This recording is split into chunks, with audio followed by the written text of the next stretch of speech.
Já nasceu morto. O Irã estaria analisando o plano de 15 pontos dos Estados Unidos para acabar com a guerra no Oriente Médio. Como esperado, o Irã não vê isso de forma positiva. Obrigado por acompanhar a 24 News em inglês. Sou Nicole Zedek, ao vivo de Tel Aviv. O Paquistão estaria transmitindo mensagens entre Estados Unidos e Irã, confirmando o que o presidente americano Donald Trump tem afirmado. Conversas indiretas estão acontecendo. Teherã agora avalia a proposta de cessar-fogo de Washington. Joe Brown, nosso correspondente, traz mais detalhes sobre a proposta de cessar-fogo. Outra guerra, outro plano de Trump que ele espera que ponha fim à guerra. Mediadores do Paquistão confirmaram que Washington apresentou uma proposta para acabar com a guerra com o Irã e deu a Teherã 24 horas para responder. Nada foi confirmado, mas a mídia israelense divulgou um esboço da proposta. Pelo acordo, o Irã terá que abrir mão de concessões importantes em seu programa nuclear, abolir o programa atual e prometer nunca buscar armas nucleares. Proibir o enriquecimento de urânio no Irã, entregar seu estoque atual de urânio enriquecido para a Agência Internacional de Energia Atómica, permitir acesso total da AIEA no Irã e desmantelar os locais nucleares em Natanz, Isfahan e Fordow. A proposta também aborda grupos apoiados pelo Irã na região, como Hezbollah e Houthis. O Irã deve acabar com seu programa de apoio a grupos aliados e o financiamento desses grupos para alcançar a paz. Em relação ao seu programa de mísseis, eles só poderão ser usados para autodefesa e serão limitados em alcance e potência, cujos detalhes serão finalizados durante as negociações. Os Estados Unidos também solicitam a reabertura do Estreito de Hormuz. Em troca, os Estados Unidos ajudarão o Irã em seu programa nuclear civil, inclusive na geração de energia. Eles removerão as sanções e abolirão o mecanismo de reimposição automática de sanções que permite à ONU impor mais sanções se não houver cumprimento. Mas a proposta não deve avançar, segundo um oficial iraniano à Press TV, que a considerou excessiva e afirmou que continuarão os ataques a Israel e aos países do Golfo. Segundo o oficial, o Irã exige 5 condições para encerrar a guerra, incluindo a interrupção das agressões e assassinatos. Mecanismos concretos para impedir a retomada da guerra, fim da guerra em todas as frentes, incluindo Irã e Líbano, reparações pelos danos de guerra ao Irã e soberania iraniana sobre o Estreito de Hormuz. Outro oficial iraniano disse à Reuters que, apesar da proposta ser vista de forma pouco favorável, ela ainda está sendo analisada. Washington espera que uma cúpula de paz possa ser organizada esta semana. Foi sugerido um cessar-fogo de 1 mês durante as negociações para atrair Teherã à mesa. Mas com Israel relutante em encerrar a guerra em seu estado atual e os iranianos pouco propensos a ceder às exigências americanas, esse plano de 15 pontos já está em risco antes mesmo de o primeiro ponto ser anunciado formalmente. Vamos agora receber uma atualização de Washington. Nosso correspondente sênior nos Estados Unidos da I-24 News English, Mike Wagenheim, está ao vivo conosco, direto da Casa Branca. Mike, esse acordo já nasceu morto ou ainda há chance de negociação para os Estados Unidos? Bem, você sabe, as grandes questões ainda existem. Com quem estamos falando? Nós, sendo os americanos do outro lado da linha. Você sabe, até mesmo esse documento, essa declaração que foi divulgada pelos iranianos para o próprio canal estatal deles, a Press TV, estabelecendo essas condições para sequer abrir negociações sobre um cessar-fogo, foi feita por, aspas, um alto funcionário político de segurança. Então, ninguém desse lado está sequer disposto a assumir publicamente a rejeição da proposta americana para sequer abrir negociações neste momento. Isso também tem um significado, sabe, para ter como negar depois, caso as negociações se abram mais tarde. Então, neste momento, parece ser apenas um jogo de quem recua primeiro aqui. Do lado da Casa Branca, nada realmente mudou. Novamente, o plano está aí, já foi repassado. Mesmo os iranianos que estão rejeitando isso ainda dizem que estão estudando a proposta. Então, ainda há algum espaço aí. Mais uma vez, todo mundo está apenas tentando deixar, mesmo que seja só uma brecha, algum espaço aberto aqui para abrir um diálogo. E eu acho que, com as mensagens sendo trocadas, é menos otimista, muito menos otimista, do que o presidente Trump apresentou no fim de semana passado, de que há acordos em pontos principais. Está longe disso. Mas ainda assim, pelo menos cada lado ainda está deixando aquela pequena brecha na janela aberta para algum tipo de diálogo daqui para frente. Já nasceu morto? Eu não diria morto. Está na UTI? Com certeza. Boa analogia, Mike. Mike, alguma novidade sobre como alguns dos legisladores nos Estados Unidos estão vendo o que sabemos sobre essa proposta? Recebemos notícias dos republicanos do Senado mais cedo. Que reações você pode compartilhar até agora? Muito ceticismo, porque os membros do Congresso não foram informados sobre essas negociações ou mensagens que estão sendo trocadas. E ceticismo sobre para onde tudo isso está indo, porque não houve mais clareza em relação a um cronograma, em relação a se haverá tropas em solo. Há uma organização privada que fará uma apresentação amanhã para os membros do Congresso e entendemos que alguns membros proeminentes do Congresso estarão envolvidos nisso. Podemos receber alguns comentários relevantes amanhã, mas, enquanto isso, praticamente todo o Congresso, neste momento, está praticamente no escuro sobre o que o governo está pensando e quais mensagens estão sendo trocadas. Há, certamente, preocupação. Lembre-se que os republicanos rejeitaram ontem no Senado a resolução sobre poderes de guerra liderada pelos democratas, seguindo as linhas partidárias e ainda dando espaço para o presidente Trump e o governo cumprirem seus objetivos militares. Mas, como já conversamos, você sabe, há algumas semanas, quanto mais isso se arrasta além do prazo de 4 a 5 ou 4 a 6 semanas que o presidente estabeleceu. Inicialmente, quanto mais críticas, mais questionamentos vão surgir. E eu acho que haverá mais oposição do lado republicano à medida que nos aproximamos das eleições de meio de mandato. E as consequências da guerra. Prolongar ainda mais certamente impactará o eleitorado, as pesquisas e provavelmente aumentará as dores de cabeça dos membros do Congresso que apoiam a guerra. À medida que esse cronograma se arrasta. Mike Weg, estou ao vivo na Casa Branca com essas atualizações. Obrigado pela cobertura local. Quero trazer outra voz à conversa. Estamos com Eric Mandel, fundador e diretor da Rede de Informação Política do Oriente Médio. Eric, ótimo te ver, como sempre. Agora vimos a Press TV, emissora estatal do Irã, apresentar cerca de 5 condições, supostamente vindas dos iranianos. Essas incluem reparações de guerra, garantias para encerrar e não reiniciar a guerra e também acabar com a guerra contra os grupos proxy. E também, Eric, essa me chamou a atenção, o reconhecimento do direito legal de Teherã sobre o Estreito de Hormuz. Essas são 5 condições que parece difícil que os Estados Unidos aceitem. Então, qual que é o desfecho diplomático no horizonte aqui? Acredito que as negociações e o que ouvimos são, em sua maioria, encenação e jogo de nervos. Eu acho que o melhor do ponto de vista americano para o presidente talvez ter mais influência nas negociações, talvez seja isso. O presidente deveria falar com o povo americano, falar com o Congresso e nos dizer quais são seus objetivos e os motivos para esta guerra, que temos razões e interesses estratégicos fundamentais para estar no Oriente Médio. E como isso afeta a nossa segurança nacional. E os iranianos estão dizendo que não confiam muito em nós, que nós os enganamos.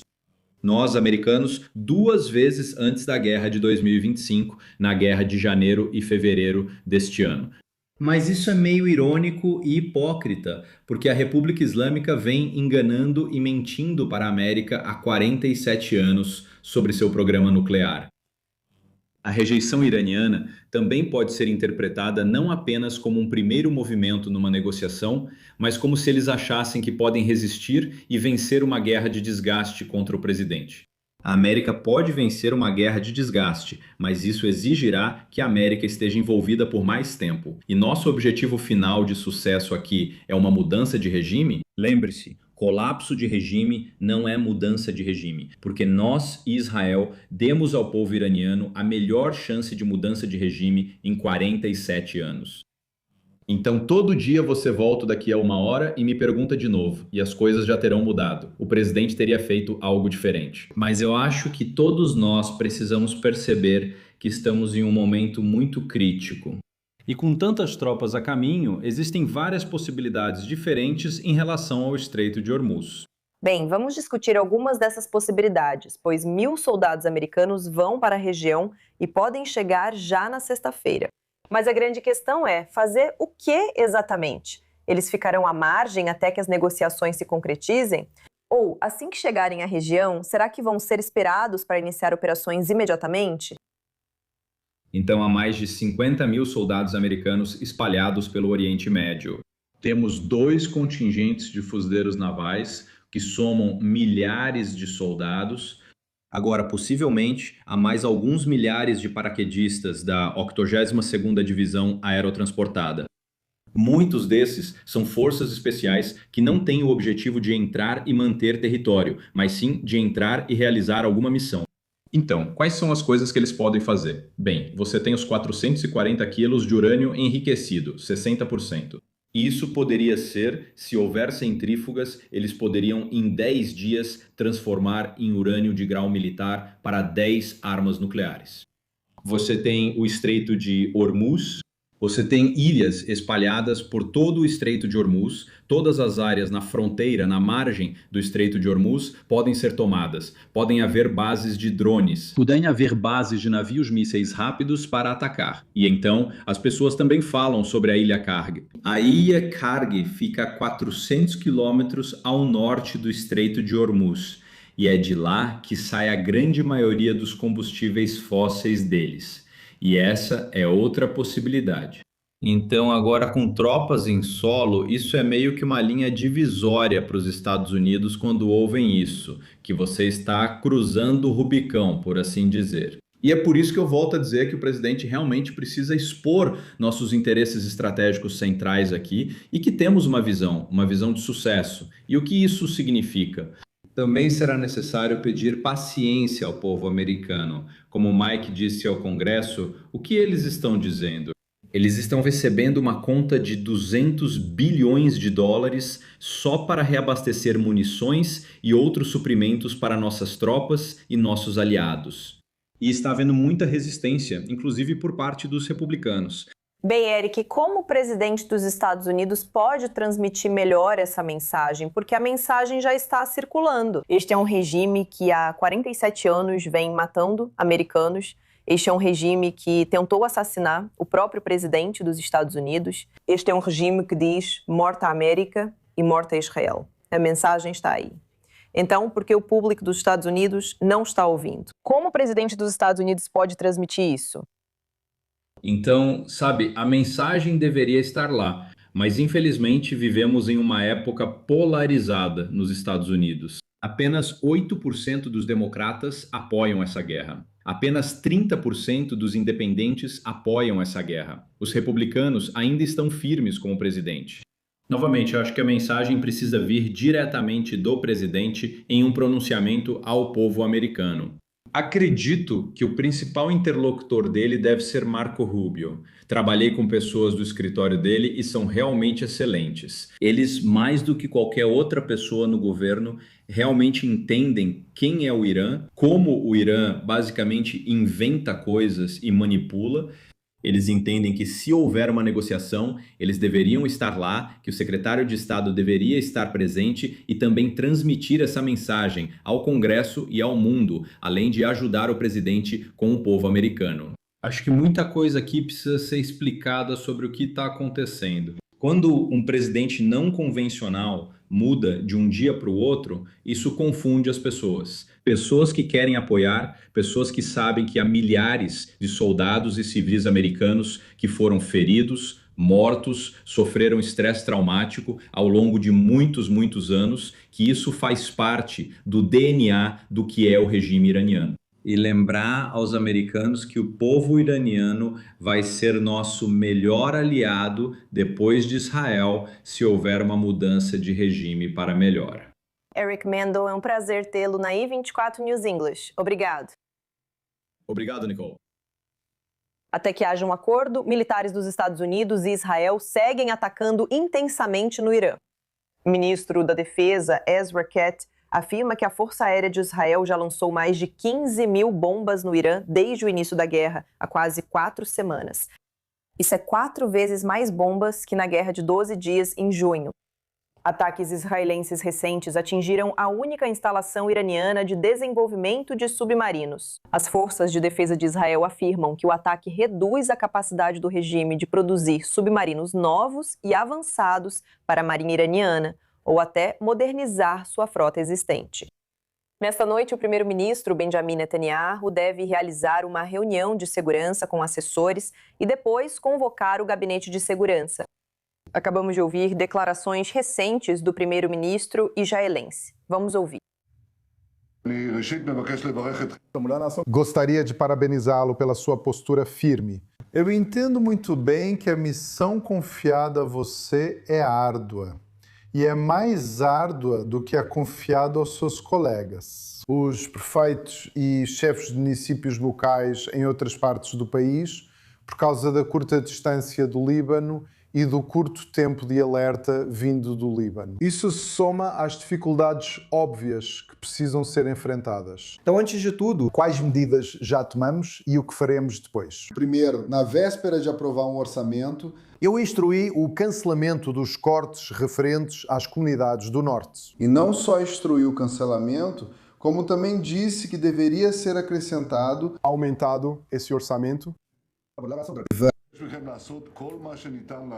com o que é essencial para você, incluindo reabilitação, cuidado com a população e mais. Em segundo lugar, peço que façam tudo possível para evitar que as comunidades saiam. Eu entendo que estes são tempos especiais, com necessidades especiais, e os idosos e pessoas com deficiência. E peço que ajudem a cuidar deles. Existem soluções, mas precisamos ser reunidos novamente. Mas sobre as horas da sociedade devem ser trazidos. Quero transmitir a vocês, na medida do possível, os princípios que guiam nossa operação militar. Antes de tudo, lembro a vocês que a ameaça que o Hezbollah construiu ao longo de quase 40 anos, e isso resultou em 150 mil foguetes e mísseis. Esta é a região com a maior concentração de mísseis e foguetes do mundo que foram apontados para a Galileia. E, claro, apontados para as cidades israelenses. Todas as cidades israelenses para destruí-las. Ainda há trabalho a ser feito. Reduzimos bastante essa ameaça, mas ainda há trabalho a ser feito. Enfrentamos a ameaça de uma invasão terrestre, uma invasão por milhares de terroristas da Radwan, acima do solo e abaixo do solo. Removemos essa ameaça. Ela não existe mais. Criamos uma verdadeira zona de segurança que não permite uma invasão terrestre na Galileia. Estamos expandindo essa zona de segurança, essa zona de proteção, para remover a ameaça de mísseis antitanque das nossas comunidades e do nosso território. Estamos simplesmente criando uma zona de proteção maior. Agora, a questão do desarmamento do Hezbollah está diante dos nossos olhos. Isso também está relacionado à campanha geral com o Irã. Diferente do que a mídia está noticiando. Mas estamos comprometidos a fazer tudo o que pudermos para mudar fundamentalmente a situação no Líbano. Sobre os drusos, acho que isso é uma das coisas que tocaram profundamente meu coração. O fato de que eles vieram e foram massacrados com a mesma crueldade com que massacraram os cidadãos de Israel. E eu sei que cabia totalmente a nós impedir isso. Eu achava que era tanto uma questão moral, da mais alta ordem, quanto uma questão política, uma questão diplomática da mais alta ordem. Esse compromisso é vinculante e válido.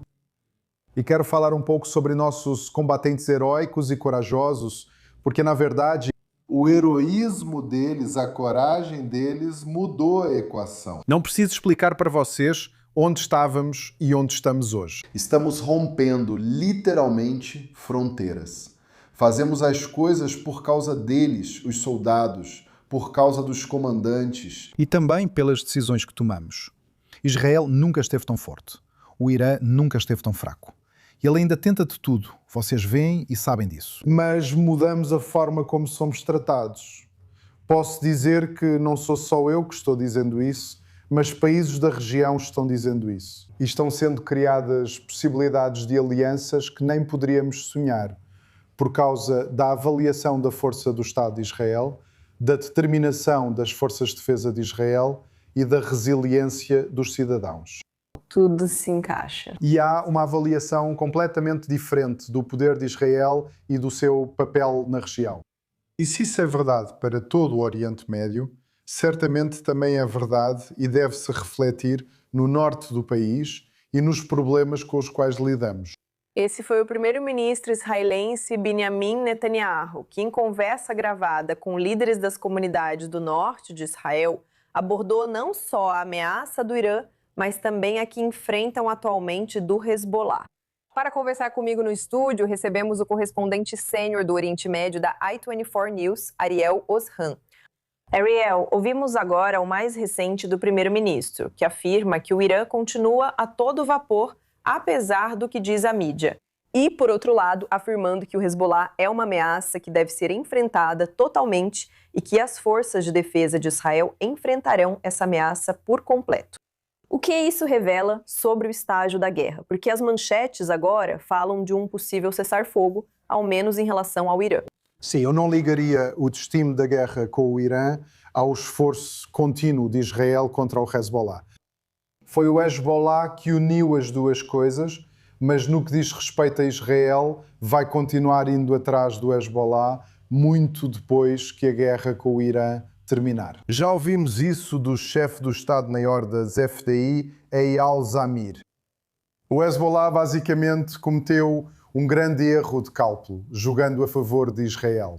Porque o que Israel vinha fazendo, o que estava fazendo nos 15, 16 meses antes do Hezbollah retomar os ataques contra Israel, era que estava constantemente degradando as capacidades do Hezbollah, mas em baixa intensidade. E o que o Hezbollah fez ao lançar foguetes, drones e mísseis contra Israel foi dar a Israel a legitimidade para aumentar essa intensidade. E o que está fazendo agora é atacar o Hezbollah com uma intensidade muito alta.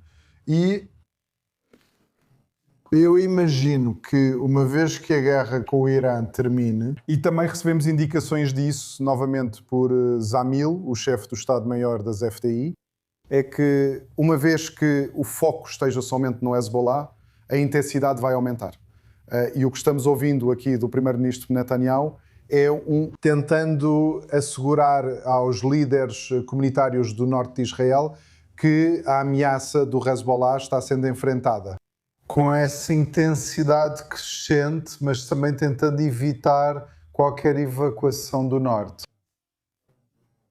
Diferente do que vimos inicialmente em terra. Contra o Hezbollah, quando o Hezbollah entrou no conflito, um dia após a ofensiva do Hamas, em 7 de outubro de 2023, vimos que Israel foi forçado a evacuar as comunidades da fronteira norte porque estavam sob ameaça direta.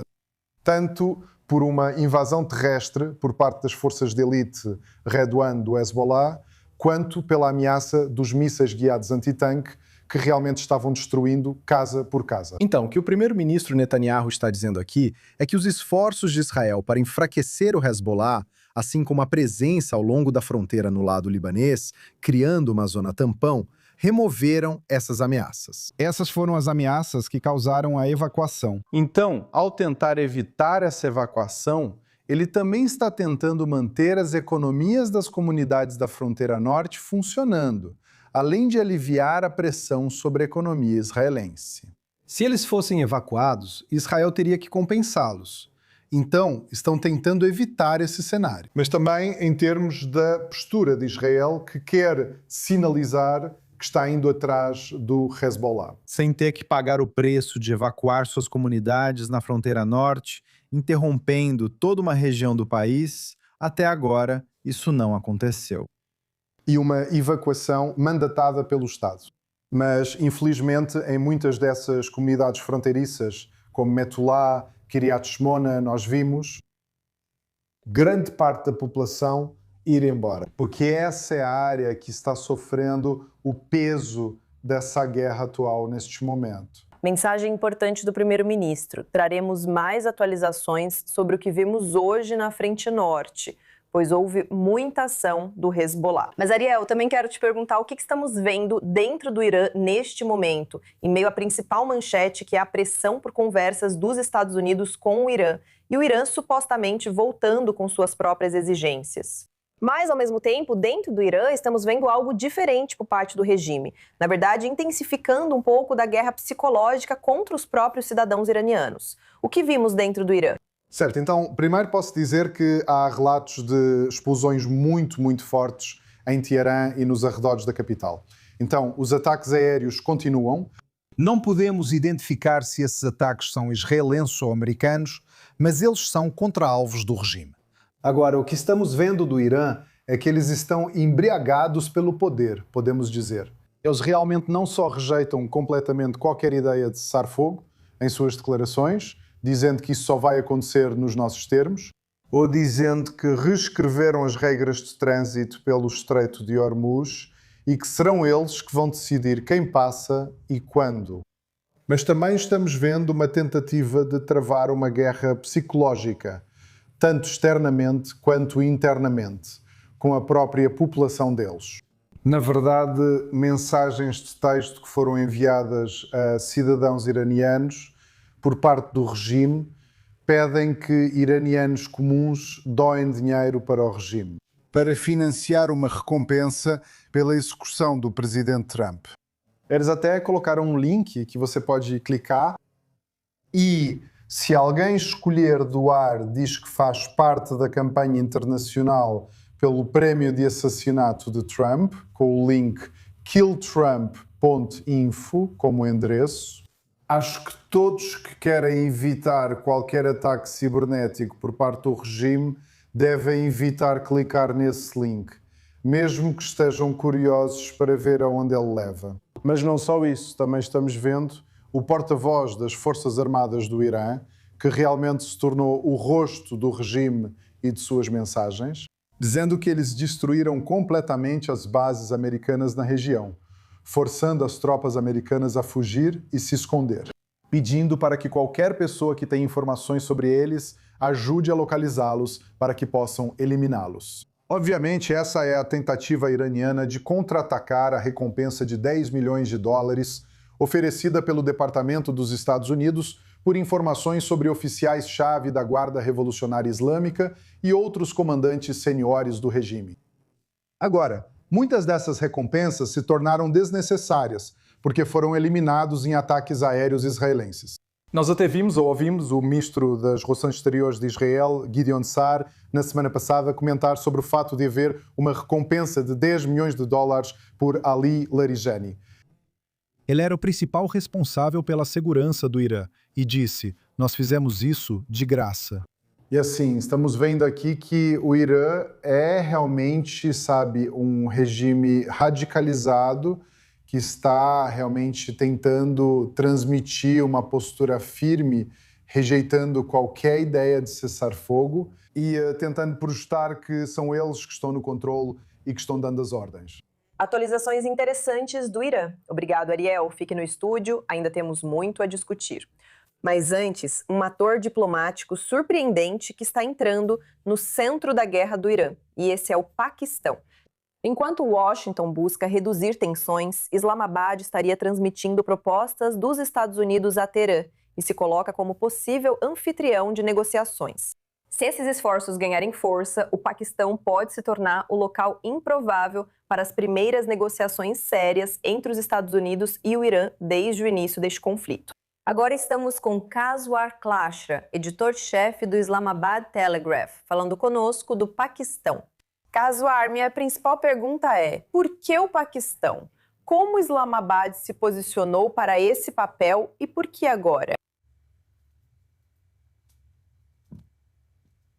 Obrigado por me receberem no programa. É uma pergunta muito interessante. Você sabe, os paquistaneses têm tido uma relação muito boa e cordial com Trump, e especialmente quando se trata do Paquistão. O poderoso exército do Paquistão tem estado no comando. E agora temos o marechal de campo Asda Munir, que tinha boas relações com Trump.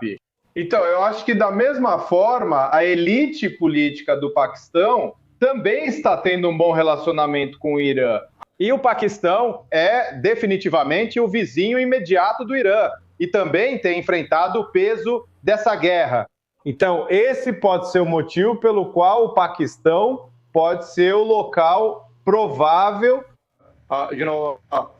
conversas entre Estados Unidos e Irã. E o que estou recebendo de fontes é que o Paquistão já entrou em contato com as autoridades iranianas. E antes de entrar em contato com eles, a liderança militar e civil do Paquistão também esteve em contato com as autoridades sauditas e dos Estados Unidos. E a Samunil também esteve em contato com Trump. Então, o Paquistão está em contato com as autoridades iranianas e dos Estados Unidos há mais de uma semana.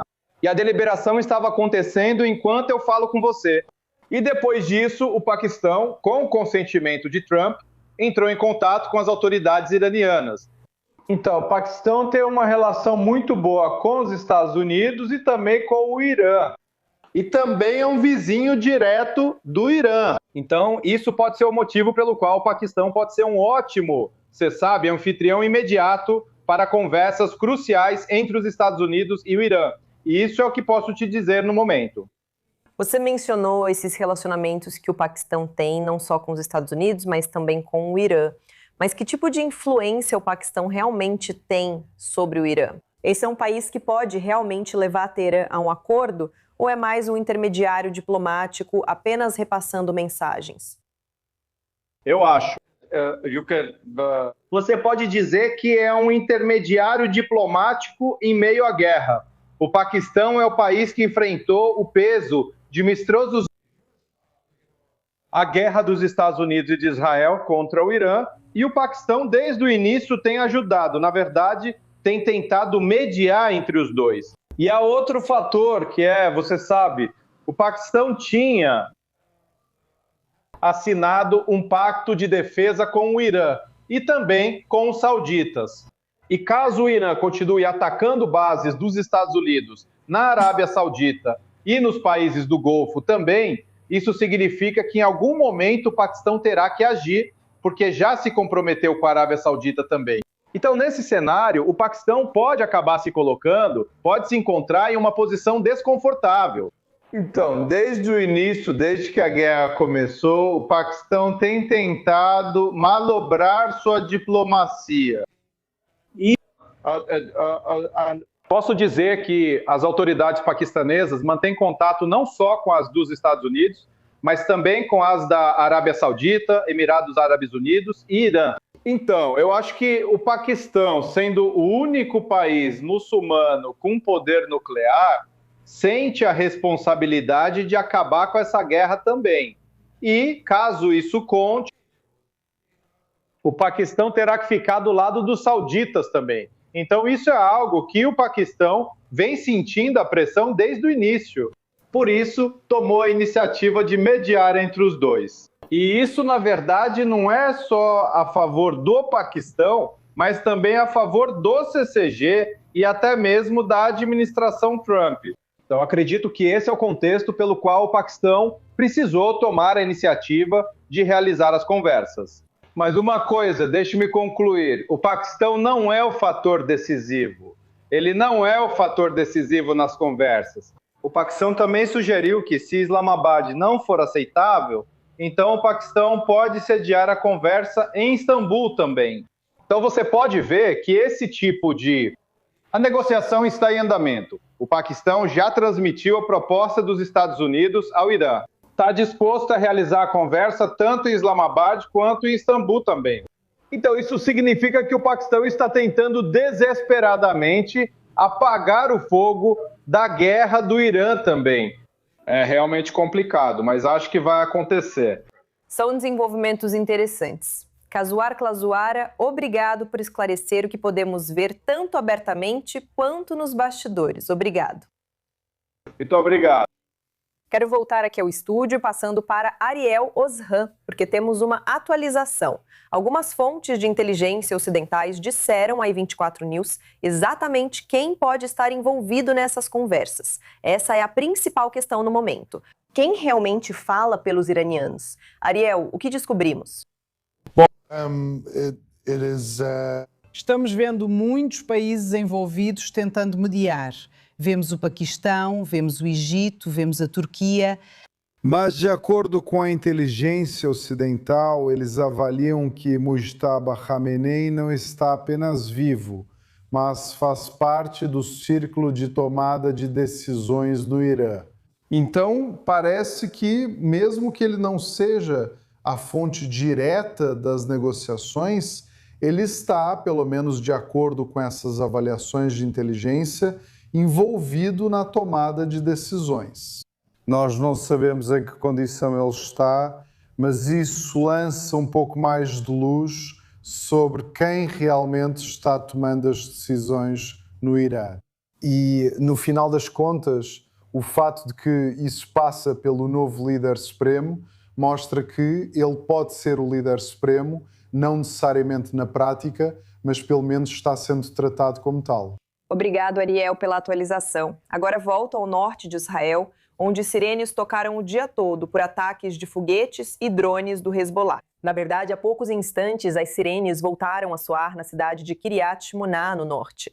2 pessoas ficaram levemente feridas nesta tarde após um foguete do Líbano atingir Carmiel, no norte. Paramédicos aterão 2 homens na faixa dos 50 anos feridos por explosão e estilhaços.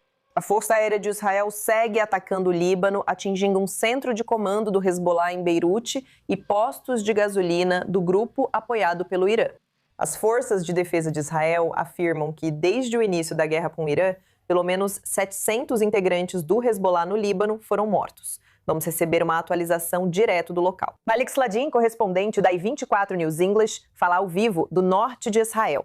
Belieg, em meio ao fogo contínuo de Israel contra o Hezbollah e ao fogo contínuo do Hezbollah contra Israel, o chefe do Hezbollah, Naim Qassim, emitiu uma declaração há pouco tempo. Ele disse que negociar com Israel sob fogo equivaleria à rendição do Líbano. Você pode explicar a mensagem do chefe do Hezbollah nesta noite? Primeiramente, é interessante notar que ele optou por uma declaração por escrito e não televisionada. Na verdade, essa declaração não é para o público em geral, israelenses ou o mundo, mas sim para os libaneses. Ele está falando aqui sobre a narrativa do Hezbollah ou a justificativa do Hezbollah para voltar a se envolver nesta guerra. O chefe do Hezbollah disse que o Líbano tem 2 opções aqui, ou se render ou abrir mão de sua dignidade e de sua terra. Por quê? Porque a narrativa sobre a qual Naim Qassim está falando é que Israel quer expandir, quer alcançar aquele grande Israel sobre o qual ele vem falando há meses. E é por isso que o Hezbollah entrou em confronto com Israel e quer parar o que eles chamam de agressão israelense contra o povo libanês. Essa é a justificativa que ele apresenta para o envolvimento nessa guerra em nome do Irã, mas também é em nome do Hezbollah. E agora podemos entender melhor e fica cada vez mais claro por que o Hezbollah iniciou essa escalada, porque no começo isso era ambíguo. Ele está dando pretextos a Israel realmente ampliar os ataques contra o Hezbollah. Mas o que entendemos é que há, mais uma vez, uma ligação entre a frente libanesa e, desta vez, não com a frente de Gaza, nem com a frente do Hamas, mas com a frente iraniana. A Guarda Revolucionária Iraniana tem dito que a condição deles para acabar com essa guerra é, na verdade, acabar com a guerra em todas as frentes. Ou seja, a guerra precisa terminar. Também no Líbano, talvez em Gaza, indicando que querem a sobrevivência do Hezbollah. Eles trabalharam com o Hezbollah para reabilitar suas capacidades durante os últimos meses, ou talvez até desde que o cessar-fogo foi implementado. E, por outro lado, agora eles estão conseguindo o que o Hezbollah quer, que é que a guerra pare, nas condições do Irã. Claro, isso também precisa incluir um cessar-fogo entre Israel e Líbano, ou seja, criar um novo plano, um novo acordo com o Líbano que não inclua o desarmamento do Hezbollah. Essa é a mensagem transmitida hoje pelo chefe do Hezbollah, que repetiu a necessidade de união entre o povo do Líbano, o Hezbollah, a resistência e o governo libanês. Então, o objetivo era chegar aos ouvidos do povo libanês. Não tenho certeza se eles ainda conseguem convencer o povo libanês, porque sabemos que a maioria, pelo menos de acordo com alguns ou muitos relatos, não acredita mais nessa retórica do chefe do Hezbollah. Malik Sladin, ao vivo do norte de Israel, com atualizações. Obrigado pela cobertura local. Agora vamos ouvir outra voz nessa conversa. Tenente-coronel da reserva Sarit Zahavi, fundadora e presidente do Centro de Pesquisa e Educação Alma. Acabamos de ouvir o que o chefe do Hezbollah, Naim Qassem, está dizendo e tentando unir o povo libanês, a população libanesa, até mesmo o governo libanês nesse caso. Mas isso está funcionando ou já está longe demais neste estágio da guerra? Qual é a dinâmica de poder que estamos vendo entre o Hezbollah e o próprio governo libanês?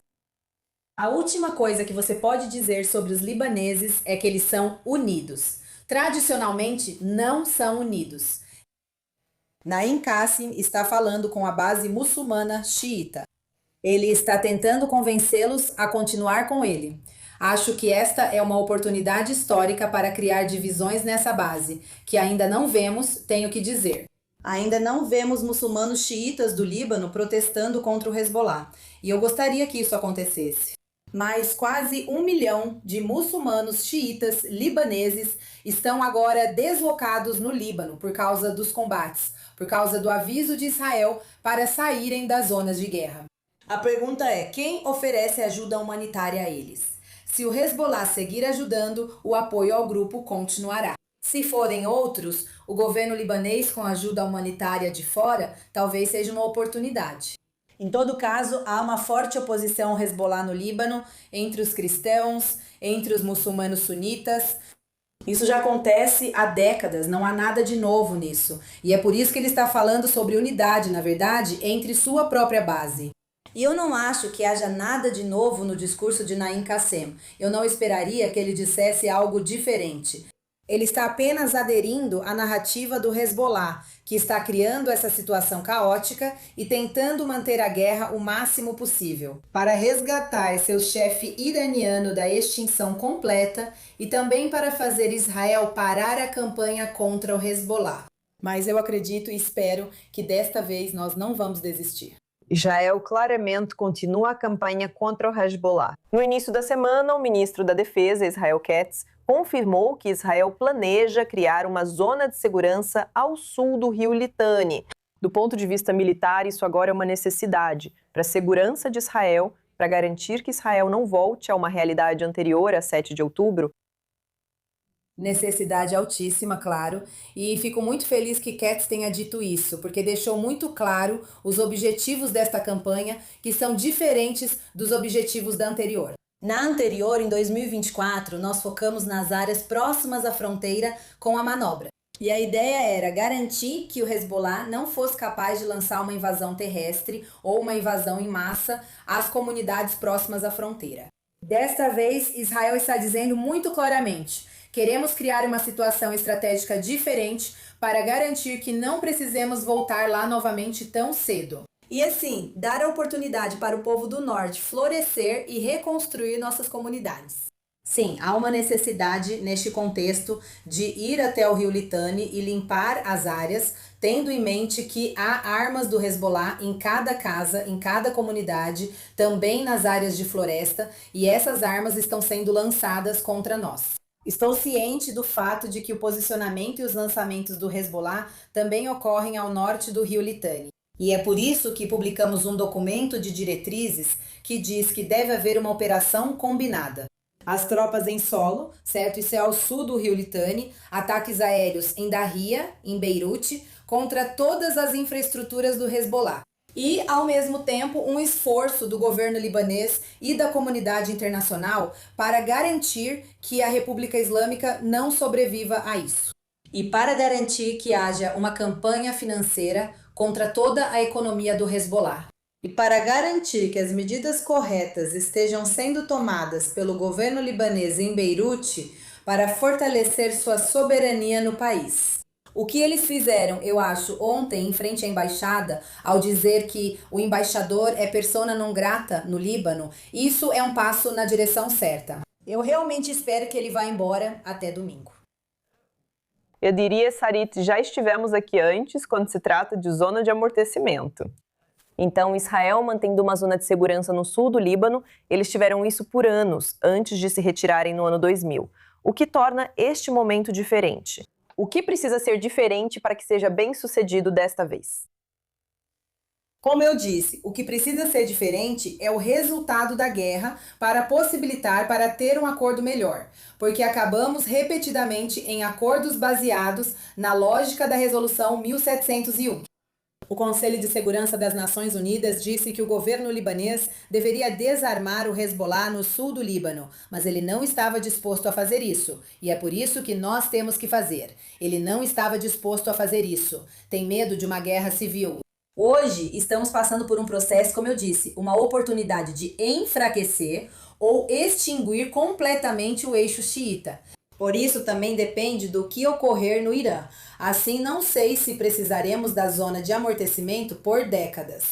Acho cedo para discutir que tipo de zona de amortecimento, quem controlará e qual será seu tamanho.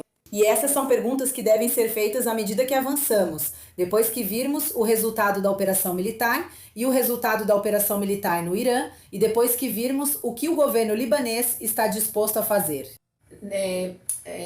O ministro da Defesa realmente definiu o objetivo militar de ir até o rio Litani para limpar aquelas áreas. E então veremos.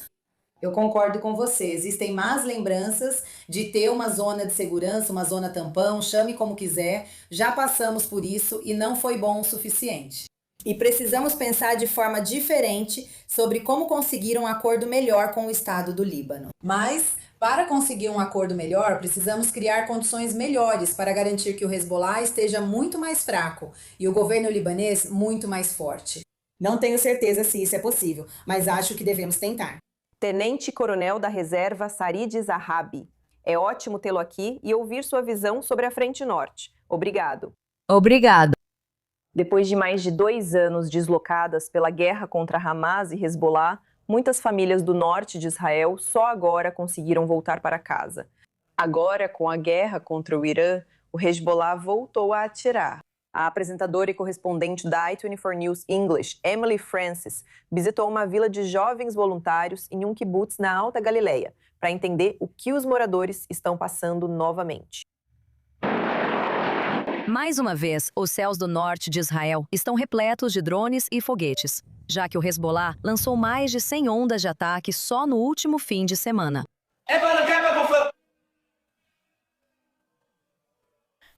Salom Ahmad. Todas as explosões, sirenes e o som de aviões e helicópteros não são agradáveis. No entanto, esta é minha casa e eu não vou embora.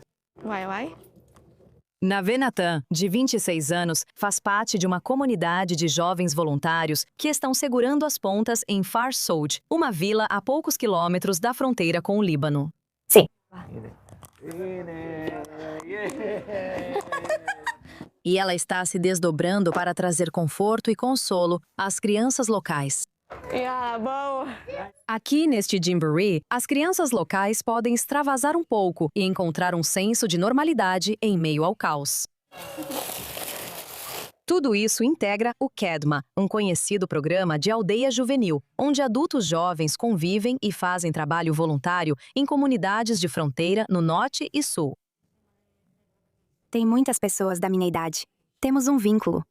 Comemos juntos, saímos, fazemos passeios de um dia. Aqui costuma ser tranquilo, mas agora não está. Precisamos tirar o melhor proveito da situação. E atualmente, tanto os voluntários quanto os moradores de Far Soud têm dormido em seus abrigos subterrâneos. Este é nosso abrigo subterrâneo aconchegante. Esse é o colchão onde durmo com meu namorado. Sim, são esses sons o tempo todo. É assustador para ela, muito brito, e ela não quer que eu a deixe sozinha. Onde quer que eu vá, na casa, nós vamos juntos. Dormimos juntos. No entanto, faça chuva ou faça sol, 2 vezes por semana, as portas deste Jamboree estão abertas para crianças e pais privados de sono, dando a eles uma chance de relaxar. A própria comunidade é uma saudação e tudo o que fazemos aqui, também o Jamboree, muitas atividades com os alunos que vêm aqui. Eles precisam de um mínimo de rotina. Eles não podem ficar em casa o tempo todo. Estar com outras crianças é muito importante. E pelo menos aqui no Jamboree há uma sala segura. No entanto, sair e aproveitar a paisagem verde e bucólica é bom para a mente, o corpo e a alma. Estar em contato com a natureza, respirar e ver com seus próprios olhos é fundamental. Além disso, tomar sol e absorver vitamina D é muito importante. O mesmo vale para exercícios. Thalia Chatuca, professora de educação física em uma escola local, encontrou uma forma criativa de incentivar a atividade física durante a guerra. Mover o corpo por pelo menos 20 minutos por dia é muito importante e ajuda a liberar o estresse e a ansiedade. E depois do exercício, seu corpo fica relaxado. No final do dia, essas famílias vão permanecer onde estão, aconteça o que acontecer. Como no caso deles, a grama do vizinho nem sempre é mais verde. Em primeiro lugar, este é o nosso país. Pessoas do norte, sul e centro estão passando pela mesma coisa.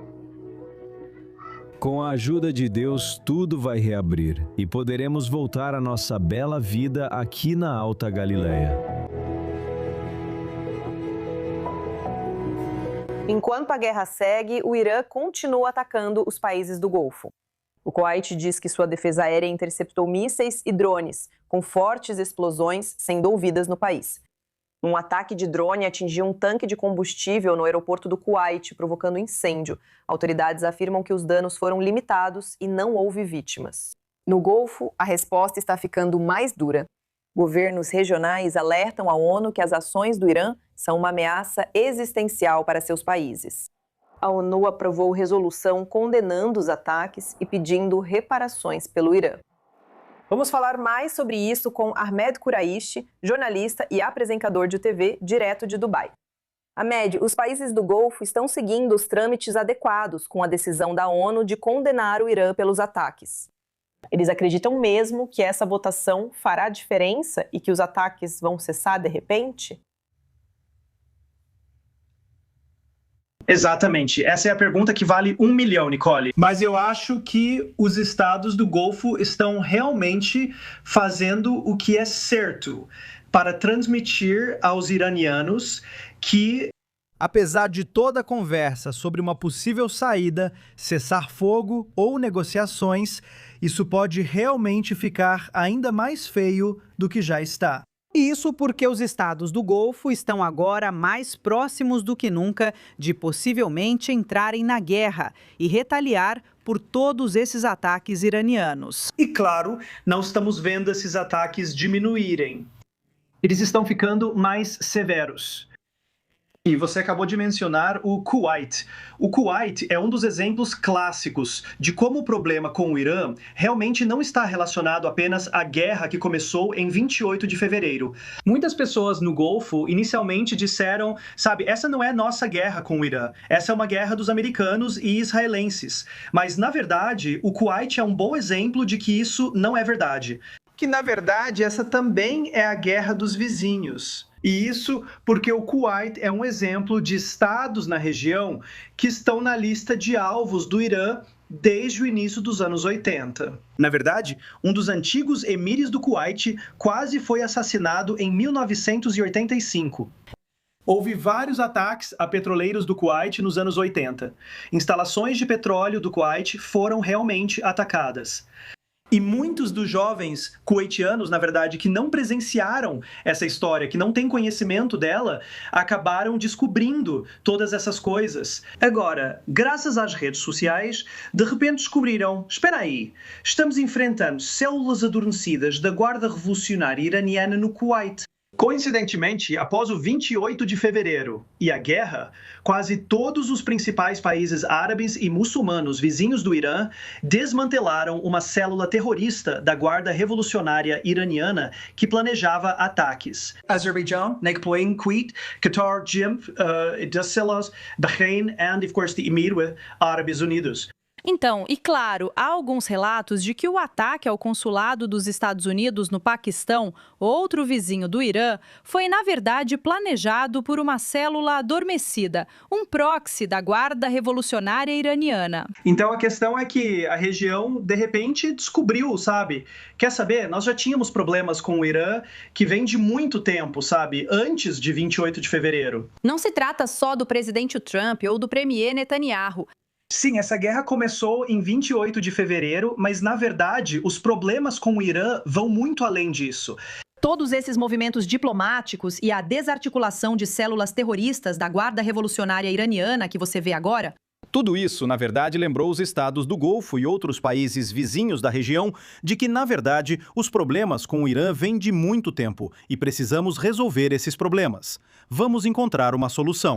Uma forma é a diplomacia e possíveis conversas, com relatos de que elas podem ocorrer ainda esta semana ou no fim de semana. Mas também há preparativos militares em andamento neste momento. E, francamente, nesta região, não me lembro de um momento nos últimos 40 anos, após 1979, que tantos países na região, e estou falando especificamente dos estados do Golfo do CCG, estejam prontos para retaliar e entrar na briga como estão agora. Então, é um momento muito sério. Eu sei que todo o noticiário está tomado por reportagens sobre possíveis alternativas e negociações de paz. Mas muita gente, na verdade, não está prestando atenção em como os estados do Golfo estão se preparando para possivelmente retaliar se nada mais funcionar. Uma perspectiva muito importante, especialmente considerando as tensões crescentes que continuamos vendo no Golfo. Ahmed Quaishi, obrigado por estar na i24 News English hoje e compartilhar a sua perspectiva. É um prazer estar com você. Antes de encerrarmos essa transmissão, quero pedir uma atualização rápida do Ariel. Porque, Ariel, o Irã não está mais apenas ameaçando o Estreito de Hormuz. Eles estão fazendo uma nova ameaça ao novo estreito. O que você pode compartilhar? Sim, depois de alegarem controle sobre o Estreito de Hormuz, agora o Irã está ameaçando atacar o Estreito de Bab el-Mandeb, que fica na parte sul da Península Arábica, enquanto o Estreito de Hormuz fica na parte norte. Este fica do outro lado. Esse é o estreito que foi ameaçado e atacado pelos Houthis. E então o Irã aqui, um alto funcionário falando à mídia iraniana, disse que se os Estados Unidos lançarem uma ofensiva terrestre em território iraniano ou nas ilhas, buscando meios estúpidos, como ele afirma, a fonte afirma para resolver a crise no Estreito de Hormuz, então esse estreito também será ameaçado. Afirmando que eles têm todos os meios e capacidades para fazer isso. E os custos para o inimigo serão dobrados. E desenvolvimentos interessantes que discutiremos mais nas próximas horas. Ariel Osra, muito obrigado. Estamos encerrando esta última edição do i24 News aqui, mas junte-se a nós novamente às 20 horas, horário de Israel, para novidades do 26º dia da guerra com o Irã. Continue conosco.